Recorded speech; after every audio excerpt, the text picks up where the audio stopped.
ನಮ್ಮ ಸಂವಿಧಾನದ ಅಂಬೇಡ್ಕರನ್ನು ನೆನೆಯುತ್ತಾ ನಾನು ಒಂದೆರಡು ಮಾತಾಡಲಿಕ್ಕೆ ಇಷ್ಟಪಡ್ತೇನೆ. ಯಾಕಂತ ಹೇಳಿದ್ರೆ, ಇವತ್ತು ಜಗದೀಶ್ ವಕೀಲರಾದಂಥ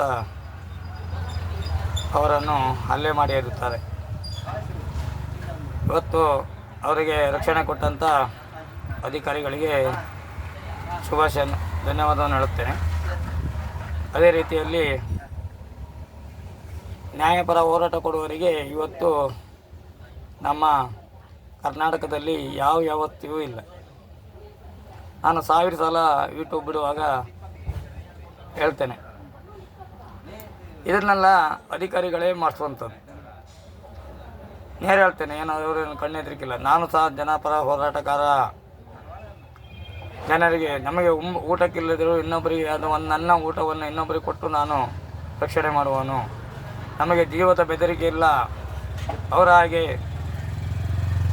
ಹಾಗೆ ನಾವೊಂದು 10 ಜನ ನಾವು ಇದ್ದರೆ ಇವತ್ತು ನಮ್ಮ ದೇಶವನ್ನು ಒಂದು ಹಿಡಿತಕ್ಕೆ ತರುವಂಥ ಮಟ್ಟಕ್ಕೆ ಹೋಗ್ಬೋದು. ಅದಕ್ಕೆ ನಮಗೆ ಬೆಂಬಲ ಬೇಕು. ಯಾರ ಬೆಂಬಲ ಬೇಕಂತ ಹೇಳಿದ್ರೆ, ಯಾವುದೋ ಮುಖ್ಯಮಂತ್ರಿ ಪ್ರಧಾನಿ ಅವರ ನಮಗೆ ಬೆಂಬಲ ಬೇಡ.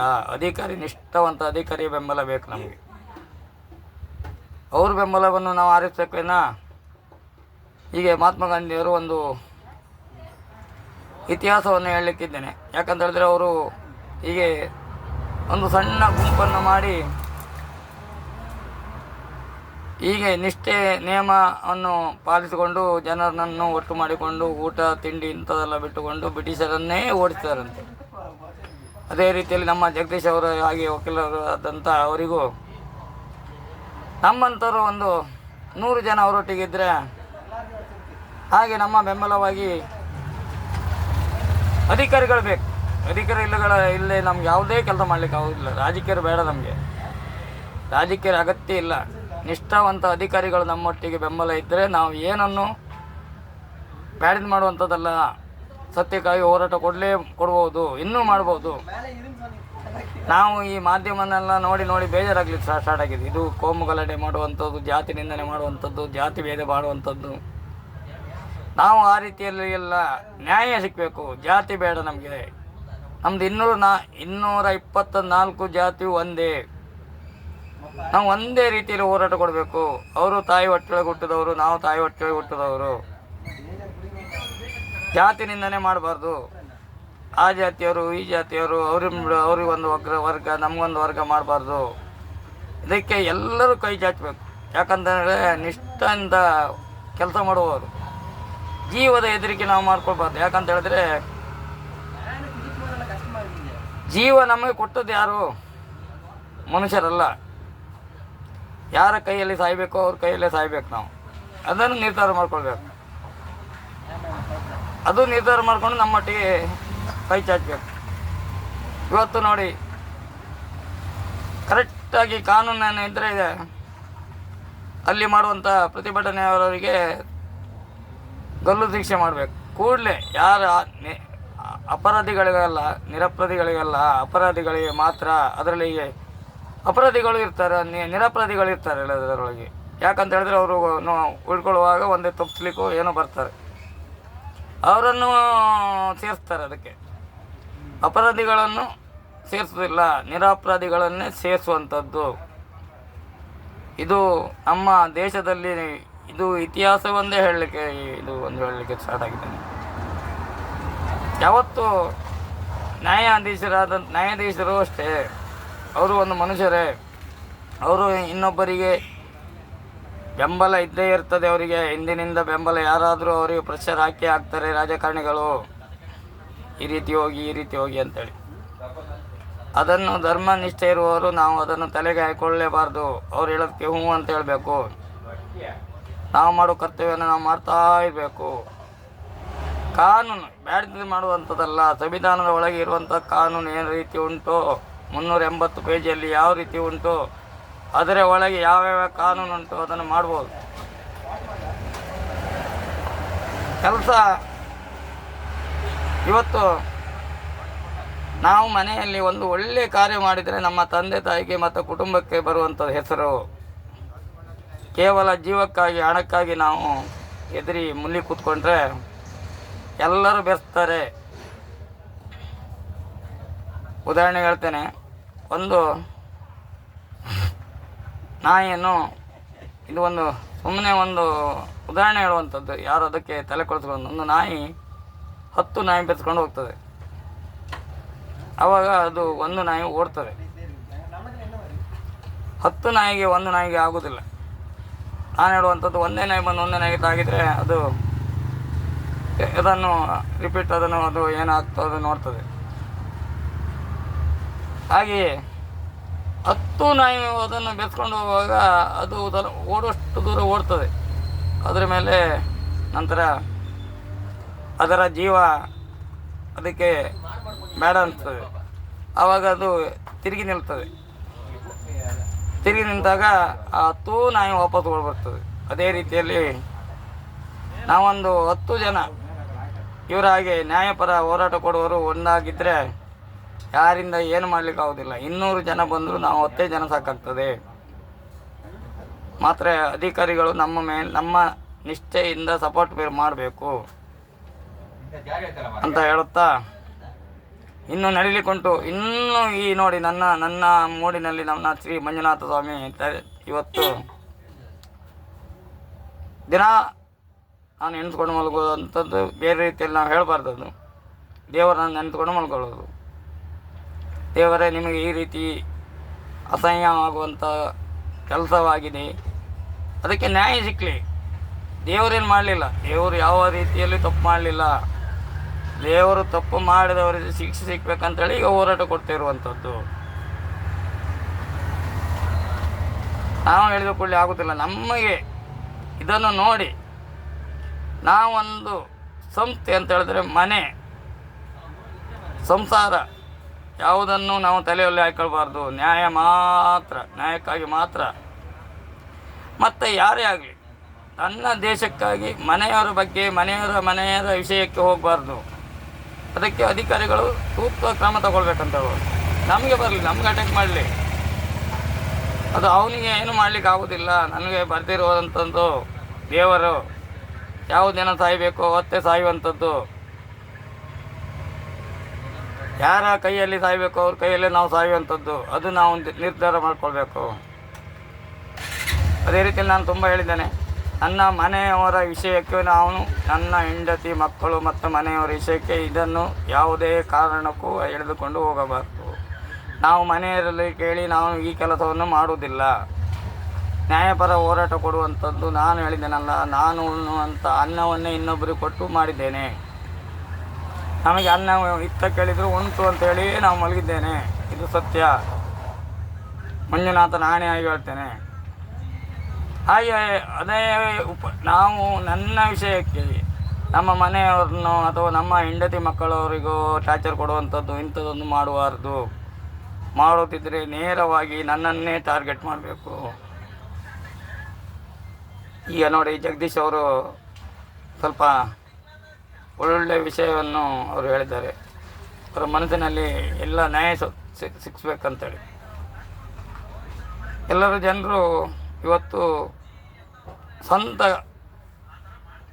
ಈ ಕರ್ನಾಟಕ ದೇಶದಲ್ಲಿ ಒಬ್ಬರೇ ಒಂಟಿಯಾಗಿ ತಿರುಗುವ ರೀತಿಯಲ್ಲಿ ಆಗಬೇಕಂತೇಳಿ ನಾವೆಲ್ಲ ಹೋರಾಟ ಕೊಡುವಂಥದ್ದು. ಆದರೆ ಮತ್ತು ಜಾಸ್ತಿ ಆಗ್ತದೆ ವಿನಃ ಕಡಿಮೆ ಆಗೋದಿಲ್ಲ. ಇದನ್ನೆಲ್ಲ ಬಂದೋಬಸ್ತ್ ಮಾಡುವಂಥದ್ದು ಅಧಿಕಾರಿಗಳು. ಯಾಕಂತ ಹೇಳ್ತೇನೆ, ಅಧಿಕಾರಿಗಳಿಗೆ ಮಾಡಲಿಕ್ಕೆ ಇವರು ಬಿಡುವುದಿಲ್ಲ. ಯಾಕಂದರೆ ರಾಜಕಾರಣಿಗಳದ್ದು ಬೇಳೆ ಬೇಯಬೇಕಂತ ಅವರು ಇಲೆಕ್ಷನ್ಗಾಗಿ, ದುಡ್ಡಿಗಾಗಿ, ಹಣಕ್ಕಾಗಿ ಅಂತೇಳಿ ನಾನು ಹೇಳೋದಿಲ್ಲ. ಇನ್ನು ರಾಜಕೀಯ ಮಾಡುವವರಿಗೆ ಬೆಲೆ ಇಲ್ಲ. ಇದಕ್ಕೆ ನಮ್ಮ ಕರ್ನಾಟಕದಲ್ಲಿ ಬೆಲೆ ಇಲ್ಲ. ನಮ್ಮ ದೇಶದಲ್ಲಿ ಯಾವುದೇ ಸಂವಿಧಾನಕ್ಕೂ ಬೆಲೆ ಇಲ್ಲ, ಯಾವುದೇ ಕಾನೂನಿಗೆ ಬೆಲೆ ಇಲ್ಲ ಅಂತ ಹೇಳಲಿಕ್ಕೆ ಬಯಸ್ತೇನೆ. ನಾನು ಪುನಃ ಇಲ್ಲಿ ಸೌಜನ್ಯದ ತಪ್ಪು ಆಗಿದೋ ಇಲ್ಲವೋ ಅದು ನಮ್ಮ ಕಾನೂನು ಒಳ್ಳೆಯ ರೀತಿಯಲ್ಲಿ ನಡೆಸಿದರೆ ಅದಕ್ಕೆ ನ್ಯಾಯ ಸಿಕ್ಕಿದ ನಂತರ ಪ್ರತಿಯೊಂದು ಸಂಸ್ಥೆಯ ವಿಷಯವನ್ನು ನಾನು ಹೇಳ್ತೇನೆ, ಹಲವಾರು ಸಾಕ್ಷಿಯಾಗಿ ನಾನು ನಿಲ್ತೇನೆ. ಎಲ್ಲೆಲ್ಲಿ ದೇವಸ್ಥಾನದಲ್ಲಿ ಎಲ್ಲೆಲ್ಲಿ ಏನೇನು ನಡೀತದೆ, ಎಲ್ಲ ದೇವಸ್ಥಾನದ್ದು ಘಟನೆಯನ್ನು ನಾನು ಹೇಳುತ್ತೇನೆ. ಇದಕ್ಕೆ ಒಂದು ನ್ಯಾಯ ಅಥವಾ ಅನ್ಯಾಯ ಅದು ಸರಿಯಾಗಬೇಕು. ಅದ ನಂತರ ನನ್ನ ಯೂಟ್ಯೂಬ್ ಚಾನಲು, ನನ್ನಲ್ಲಿಯೂ ಜನ ಇಲ್ಲ, ನಾನು ಒಬ್ಬನೇ ಒಂಟಿ ಹೋರಾಟ ಕೊಡುವನು. ಯಾರಿಗೆ ಹುಷಾರಿಲ್ಲದಲ್ಲಿ ನಾನು ಒಬ್ಬನೇ ಹೋಗ್ತೇನೆ. ನಿಮಗೆ ಎಲ್ಲರ ಆನ್ಸರ್ ಕೊಡ್ತೇನೆ. ಎಷ್ಟೇ ರಾತ್ರಿ ಫೋನ್ ಮಾಡಿದರೂ ಹುಷಾರಿಲ್ಲ ಅಂತ ಹೇಳಿದ್ರೆ ನಾನು ಹೋಗ್ತೇನೆ. ಅಲ್ಲ, ನಿನ್ನನ್ನು ಇವತ್ತು ಅಲ್ಲಿ ಕೊಲ್ತೇನೆ ಅಂತ ಹೇಳಿದ್ರು ನಾನು ಹೋಗ್ತೇನೆ. ಯಾಕಂತ ಹೇಳಿದ್ರೆ ಎದಿಗಟ್ಟೆತ್ತಾನೆ ಅರಿಕಲಿಗೆ ಗುದ್ದದಲ್ಲ. ನಮಗೆ ನ್ಯಾಯ ಸಿಕ್ಕುವುದಾದರೆ ಅಧಿಕಾರಿಗಳಲ್ಲಿ ಮಾತ್ರ. ಅಧಿಕಾರಿಗಳು ಮೌನವಾಗಿ ಕೂತ್ಕೊಂಡ್ರೆ ನಮಗೆ ನ್ಯಾಯ ಸಿಕ್ಕುವುದಿಲ್ಲ, ನಮಗೆ ಒಂಟಿಯಾಗಿ ತಿರ್ಲಿಕ್ಕೆ ಆಗುವುದಿಲ್ಲ. ಇದನ್ನು ಎಲ್ಲ ಅಧಿಕಾರಿಗಳಿಗೂ ನಾವು ಹೊಂದಿಸಿ ಹೇಳುವುದೇನಂತ ಹೇಳಿದ್ರೆ, ನ್ಯಾಯಪರ ಹೋರಾಟ ಕೊಡುವವರಿಗೆ ಬೆಂಬಲ ಜಾಸ್ತಿ ಕೊಡಿ, ಅನ್ಯಾಯ ಮಾಡುವವರನ್ನು ಸಿಂಗಳಿ. ಈಗ ನೋಡಿ, ಈಗೆಲ್ಲ ತಂತ್ರಜ್ಞಾನ ಉಂಟು, ವಿಜ್ಞಾನ ಉಂಟು. ಈಗ CC ಕ್ಯಾಮರಲ್ಲಿ ಸಿಗ್ತಾರಲ್ಲ, ಅವರ ಕೈಕಾಲನ್ನು ಮುರಿರಿ. ಅವರ ಕೈಕಾಲು ಮುರಿದ್ರಗತಿ ಅವ್ರಿಗೆ ಮನೆಯಿಂದ ಯಾರಿಗೆ ಬರುವಾಗ ಹೇಳ್ತಾರೆ, ಸ್ಟೇಷನಿಂದ ಯಾರಿಗೆ ಬರುವಾಗ ಹೇಳ್ತಾರೆ, ಹಣ ಬೇಡ ಮಾರ, ಸ್ಟೇಷನ್ ಸವಾಸ ಬೇಡ ಮಾರ, ನಮ್ಮ ಕೈಕಾಲೆಲ್ಲ ಮುರಿದು ಹಾಕಿದರೆ ನಡೀಲಿಕ್ಕೆ ಹೋದಿಲ್ಲ. ಇದನ್ನು ನಾನು ಒಂದು ಸಲ ಶಿವಮೊಗ್ಗದಲ್ಲಿ ಹೊನ್ನಾಳಿ ಅಂತೇಳಿ ಒಂದು ಊರುಂಟು. ಒಂದು ಸಾಧಾರಣ 35 ವರ್ಷ ಹಿಂದೆ ಅಲ್ಲಿ ಒಬ್ಬ ದೊಡ್ಡ ರೌಡಿ ಇದ್ದ. ಎಷ್ಟೋ ಕೊಲೆ ಮಾಡಿದ್ದಾನೆ. ಅವನಿಗೆ ನನಗೆ ನೆನಪಾಗೋದಿಲ್ಲ. ನಾನು ಸಣ್ಣ ಮಗುವಾಗಿದ್ದಾಗ ಹೋಟ್ಲಲ್ಲಿ ಕೆಲಸ ಮಾಡ್ತಿದ್ದೆ, ಲಾಡ್ ತಿಳಿದಿದ್ದೆ. ಅವನ ನರವನ್ನೇ ಕಟ್ ಮಾಡಿದ್ದಾರೆ. ಆಗಳಿನ ಕಾನೂನು ಅವನ ನರವನ್ನೇ ಕಟ್ ಮಾಡಿ ಬಿಟ್ಟಿದ್ದಾರೆ. ಆವಾಗ ಜನರೆಲ್ಲ ನೋಡುವಂಥದ್ದು ಅವನನ್ನು, ಅವನ ಪರಿಸ್ಥಿತಿ ಈ ರೀತಿ ಉಂಟು, ಅವನ ಪರಿಸ್ಥಿತಿಯೇ ನಮಗಾಗ್ತದೆ ಅಂಥೇಳಿ ಅಲ್ಲಿನ ರೌಡಿಗಳೆಲ್ಲ ಮುಲ್ಲಿ ಸೇರಿಕೊಂಡಿದ್ದಾರೆ. ಅದೇ ರೀತಿಯಲ್ಲಿ ಈಗ ಕಾನೂನು ಮಾಡಲಿ. ಆ CC ಕ್ಯಾಮರಲ್ಲಿ ನಿಜವಾಗಿ ಯಾರು ಕೈ ಮಾಡಿದರೂ ಅದರಲ್ಲಿ ಗೊತ್ತಾಗ್ತದೆ. ಅವರ ನರವನ್ನು ಕಟ್ ಮಾಡಬೇಕು. ಅವರು ಜೀವನ ತೆಗಿಬಾರ್ದು. ಯಾವತ್ತು ಜೀವ ತೆಗೆದ್ರೆ ಹೋಯ್ತು. ಜೀವ ತೆಗೆದ್ರೆ ಅದಕ್ಕೆ ಅವನಿಗೆ ಇನ್ನೊಬ್ಬರಿಗೆ ಅದು ಗೊತ್ತಾಗೋದಿಲ್ಲ. ಇನ್ನೊಬ್ಬರಿಗೆ ಗೊತ್ತಾಗಬೇಕಾದ್ರೆ ಅವನ ನರವನ್ನು ಕಟ್ ಮಾಡಬೇಕು. ಅದೆಲ್ಲ ನಿಮ್ಮ ಆಫೀಸರಿಗೆ ಗೊತ್ತುಂಟು. ಯಾವ ನರವನ್ನು ತೆಗೆದ್ರೆ ಅವರ ಜೀವಕ್ಕೆ ಯಾವುದೇ ಹಾನಿಕರ ಇಲ್ಲ, ಅವರಿಗೆ ಮತ್ತು ಯಾವುದೇ ರೀತಿಯಲ್ಲಿ ಬಲ ಬರೋದಿಲ್ಲ ಅಂತ ಅವ್ರಿಗೆ ನರ ಗೊತ್ತುಂಟು. ಎಲ್ಲೆಲ್ಲಿ ಹಿಡಿಬೇಕು, ಯಾವ ನರವನ್ನು ಕಟ್ ಮಾಡಬೇಕಂತೇಳಿ ಅವರಿಗೆ ಗೊತ್ತುಂಟು. ಹಾಗೆ ನನಗೂ ಗೊತ್ತುಂಟು ಯಾವ ನರವನ್ನು ಕಟ್ ಮಾಡಿದರೆ ಏನಾಗ್ತದೆ ಅಂತ ನನಗೆ ಗೊತ್ತು. ಅದು ಗೊತ್ತುಂಟು ಅಂತೇಳಿ ನಾವು ಅಂಥದ್ದೆಲ್ಲ ಮಾಡುವಂಥದ್ದಲ್ಲ. ನಾವು ಏನಿದ್ರು ನ್ಯಾಯವಾಗಿ ಹೋರಾಟ ಕೊಡುವಂಥದ್ದು. ಇದನ್ನು ಒಂದು 10 ಜನಕ್ಕೆ, ಎಲ್ಲಿ 500 ಜನ ಅಂತೇಳಿ ಕೊಟ್ಟಿದ್ದಾರೆ. ಒಂದು 10 ಜನಕ್ಕೆ ಅದೇ ರೀತಿಯಲ್ಲಿ ಒಳ್ಳೆ ಕರೆಕ್ಟ್ ಆರೋಪಿಯಾಗಿರಬೇಕು. ಅವರ ನರವನ್ನು ಕಟ್ ಮಾಡಿ 4 ಜನ ಇದ್ದರೆ ತಿರ್ಲಿಕ್ಕೆ ಬಿಡಬೇಕು. ಆವಾಗ 10 ಜನರ ಕಷ್ಟ ನೋಡುವಾಗ ಸಾವಿರಾರು ಜನ ಬುದ್ಧಿ ಬರ್ತದೆ ಅಂತ ಹೇಳುತ್ತಾ, ಇನ್ನು ತುಂಬ ಮಾತಾಡಲಿಕ್ಕೆ ಉಂಟು. ನಾನೊಂದು ಈಗ ಧರ್ಮಸ್ಥಳ ಅಂತ ಹೇಳ್ಬಾರ್ದಂತೆ, ನೇತ್ರಾವತಿಯಲ್ಲಿ ಈಗ ಬೆಳ್ತಂಗಡಿಯಲ್ಲಿ ಒಳ್ಳೆಯ ನಿಷ್ಠಾವಂತ ಅಧಿಕಾರಿಗಳು ಸಮೀಕ್ಷೆ ಅಂತ ಹೇಳ್ತೇವೆ ನಾವು, ಸಮೀಕ್ಷೆಯನ್ನು ಮಾಡ್ತಿದ್ದಾರೆ. ಯಾರ ಪರವಾಗಿ ಆಗಲಿ ನ್ಯಾಯ ಸಿಕ್ಕಲಿ ಅಂತ ಹೇಳುತ್ತಾ, ಸತ್ಯಕ್ಕೆ ಒಂದು ದಾರಿ ಇದ್ದೇ ಇದೆ ಅಂತ ಹೇಳುತ್ತೇನೆ ನಾನು. ಇವತ್ತಿಗೆ ಸತ್ಯಕ್ಕೆ ಒಂದು ದಾರಿ ಇದ್ದೇ ಇದೆ. ಅಂದು ನನ್ನ ದೇವರು ನನ್ನಲ್ಲಿ ದಿನ ಹೇಳ್ತದೆ ಅಂತ ಹೇಳಿದ್ರೆ ಬಂದು ಮಾತಾಡುವಂಥದ್ದಲ್ಲ. ನಾನು ಯಾವ ದೇವರಲ್ಲೂ ದೇವಸ್ಥಾನಕ್ಕೆ ಹೋಗಿ ಕೈ ಮುಕ್ಕೊಂಡು ಅದು ಇದಿಲ್ಲ. ಮನಸ್ಸಿನಲ್ಲಿ ಯಾವತ್ತೂ ಪ್ರಾರ್ಥನೆ ಮಾಡುವಂಥದ್ದು. ಮನಸ್ಸಿನಲ್ಲಿ ಮಲಗುವಾಗ ನನಗೆ ಒಬ್ಬರು ಹಿರಿಯರು ಹೇಳಿದ್ದಾರೆ, ಏನೇ ಕಷ್ಟ ಬಂದಾಗ ದೇವರನ್ನು ನೆನೆದುಕೊಂಡು ಮಲಗು, ನಿನಗೆ ನಿದ್ರಿ ಎಲ್ಲ ಕರೆಕ್ಟ್ ಬರ್ತದೆ ಅಂತೇಳಿ. ಅದೇ ರೀತಿಯಲ್ಲಿ ನಾನು ಸಾಯಂಕಾಲ ಮಲಗುವಾಗ, ನೋಡಿ ಈ ಬಡ ಜೀವಿಗೆ ಈ ರೀತಿ ಕಷ್ಟ ಆಗಿದೆ, ದೇವರೇ ನೀನು ಕಣ್ಣು ಮುಚ್ಚಿಕೊಳ್ಳಿದೆ ಅಂತೇಳಿ ಬೆಳಿಗ್ಗೆ ನೋಡುವಾಗ ಅವನಿಗೆ ಶಿಕ್ಷೆ ಸಿಕ್ಕೇ ಆಗ್ತದೆ. ಅದೇ ಒಂದು ತೃಪ್ತಿ, ನನಗೊಂದು ಊಟ ಮಾಡಿದಾಗೆ ಆಗ್ತದೆ. ನೋಡಿ ದೇವರಲ್ಲಿ ನಾನು ಕಷ್ಟವನ್ನು ಹೇಳಿಕೊಂಡಿದ್ದೇನೆ, ಅವನಿಗೆ ಇದೇ ಕೂಡಲೇ ಶಿಕ್ಷೆ ಸಿಕ್ಕಿದೆ. ಅದಕ್ಕೆ ನಮಗೇನು ಅವನಲ್ಲಿ ಹೋಗಿ ಹೇಳುವಂಥದ್ದು ನಾನು ಶಾಪ ಹಾಕಿದ್ದೇನೆ ಅದೇನಲ್ಲ, ಶಾಪ ಹಾಕುವಂಥದ್ದಲ್ಲ.